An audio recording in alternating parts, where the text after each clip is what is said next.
नहमदुहु व नसल्ली अला रसूलिहिल करीम अम्मा बाद फ़अऊज़ु बिल्लाहि मिनश शैतानिर रजीम बिस्मिल्लाहिर रहमानिर रहीम मुहम्मदुर रसूलुल्लाह सल्लल्लाहु अलैहि वसल्लम।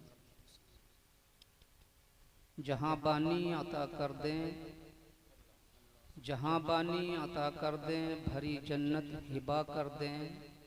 नबी मुख्तारे कुल हैं, जिसको जो चाहें अता कर दें। मेरी तबीयत ठीक नहीं, मैं कुछ बताने के लिए नहीं बैठा हूँ। सिर्फ आपको 4-5 मिनट आपके लूँगा। ये महफिल शुहदाए करबला के नाम से मंसूब है। हम और आप सब सरकार इमाम आले मकाम के चाहने वाले हैं, मोहब्बत करने वाले हैं। मैं उनकी एक बात आपको बताऊंगा। मौलाना साहब ने मौलाए कायनात की बात की थी, इसलिए एक बात उनकी बताकर अपनी बात ख़त्म कर दूंगा। मदीने पाक की गलियां हैं। सरकार इमाम आली मकाम सरकार हुसैन पाक रज़ी अल्लाह ताला अन्हु घोड़े पर बैठकर कहीं तशरीफ़ लिए जा रहे हैं। देखा नाली के किनारे, सड़क पर नाली के किनारे चंद बच्चे बैठे हुए एक बहुत ही मैले कपड़े पर सूखी रोटी के टुकड़े पड़े हुए थे। उनको उठा उठा करके खा रहे थे। एक बच्चे की निगाह सरकार इमाम अली मकाम हुसैन पाक रज़ियल्लाहु अन्हु से चार हुई। उसने सलाम किया और दावत दी कि आप भी आइए। जैसे ही उसने कहा, उस गरीब बच्चे ने कहा जो सूखी रोटी के टुकड़े मैले कपड़े पर रखे हुए थे, उठा उठा के खा रहा था, मेरे और आपके इमाम नीचे उतरे घोड़े से और उतर कर उनके पास बैठे और रोटी का टुकड़ा उठाया, खाया और फिर उसके बाद में फरमाया कि मैंने आपकी दावत कबूल की, आप मेरी कबूल कीजिए। और लेकर के उन गरीब बच्चों को अपने घर पर तशरीफ़ ले गए और जो हो सकता था उनकी आपने दावत की और उनकी ज़ियाफ़त फरमाई। आप भी गरीबों से मोहब्बत रखिए।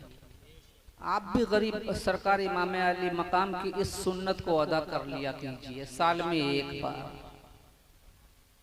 कि अपने महल्ले के, अपने पड़ोस के कोई भी बच्चे गरीब हैं, आप उनको बुलाइए साल में एक बार और बुलाकर उनके साथ बैठिए और खाना खाइए और दिल में इतना सोच लीजिए या अर्जी लगा दिए, अल्लाह तेरे महबूब के शहीदे नवासे हुसैन पाक की सुन्नत अदा कर रहा हूँ, इसको कबूल फरमा ले।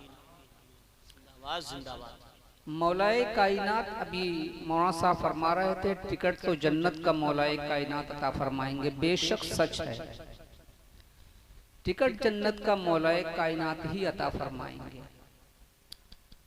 अल्लाह के रसूल सल्लल्लाहु अलैहि वसल्लम हजरत मौलाए कायनात मस्जिद नबी शरीफ तशरीफ ले गए तो सरकार सिद्दीक़ अकबर रज़ियल्लाहु ताला अन्हु तशरीफ फरमाते पहले से। और जब सरकार सिद्दीक़ अकबर अबू बकर सिद्दीक़ रज़ियल्लाहु अन्हु की निगाह मौलाए कायनात पर पड़ी तो देख करके मुस्कुरा दिए। जब मुस्कुराए तो मौलाए कायनात ने पूछा, सिद्दीक़ आप मुझे देखकर मुस्कुराए क्यों? होता है ना कि कोई आदमी आपको देखे हंस दे तो आप पूछेंगे क्या बात है। तो मौलाए कायनात ने पूछा, सिद्दीक़ आप मुझे देखकर मुस्कुराए क्यों? सरकार सिद्दीक़ अकबर रज़ियल्लाहु अन्हु फरमाते हैं, अली, अल्लाह के महबूब अलैहिस्सलाम ने मुझसे फरमाया कि जन्नत में वही जाएगा जिसको अली परवाना देगा। क्या कहने, जिंदाबाद जिंदाबाद। जन्नत में वही जाएगा जिसको अली परवाना देगा।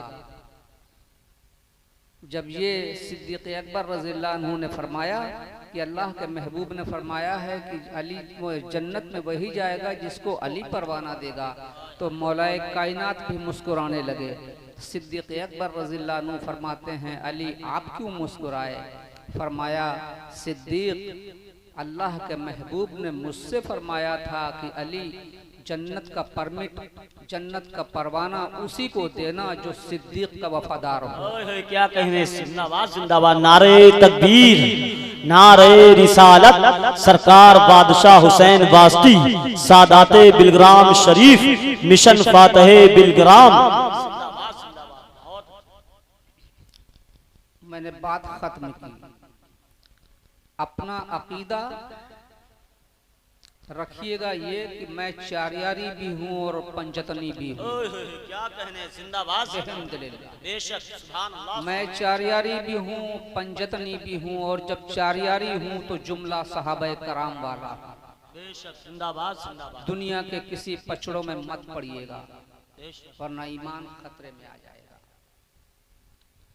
बेहम्दुलिल्लाह मैं मसलक के आला हजरत का मानने वाला हूँ, उसी पर चलने वाला हूँ। ना किसी वहाबी से, ना अहले हदीस से, ना राफजी से, किसी भी बातिल से न मेरा कोई ताल्लुक था, न है, न रहेगा इंशाअल्लाह जिंदगी की आखिरी सांस तक। अल्लाह ताला मेरा, आप सबका और हम सब के अहले ख़ानदान का नस्लन दर नस्लन खात्मा सही मसल के आला हजरत पर कायम रहते हुए फरमाए। हम बेहम्दुलिल्लाह, मैं, मेरे घर में मेरे बच्चे, मेरे भाई, मेरे घर के मेरा घर का हर फर्द जब मसलक की बात आएगी तो पत्थर की चट्टान है। हम टूट तो सकते हैं लेकिन झुक नहीं सकते। बस सही मसलक जो है मसलक के आला हजरत है, इसी पर कायम रहिएगा। यही मेरी आपसे एक गुजारिश है, या नसीहत कहिए तो नसीहत है, जो भी कहिए। अल्लाह ताला आप सबको, आप सबके घर वालों को खूब खूब जिंदगी की खुशियाँ, तरक्की, बरकतें रसूल आज़म अलैहिस्सलाम के सदक़े अता फरमाए, और जिसको जो परेशानी है उसको उस परेशानी से निजात अता फरमाए। मेरे लायक जब भी कोई खिदमत हो मैं हाजिर हूँ आपके लिए। बहरहाल हमारे मुल्क में अल्लाह अमन व शांति अता फरमाए, मुल्क को तरक्की अता फरमाए, और छोटों को चाहिए अपने बड़ों का अदब करें। आज बहुत कमी आ गई है इस बात की। छोटों को चाहिए कि बड़ों का अदब करें, बड़ों को चाहिए कि छोटों को प्यार दें, उनसे प्यार से मोहब्बत से पेश आएं। बात तो बहुत करना थी, तबीयत ठीक नहीं। इंशाअल्लाह जिंदगी बखैर कभी आऊँगा तो आपसे गुफ्तगू करूँगा। आज मैं अपनी बात यहीं पर ख़त्म करता हूँ और आप सबसे इजाज़त चाहता हूँ। अस्सलाम वालेकुम।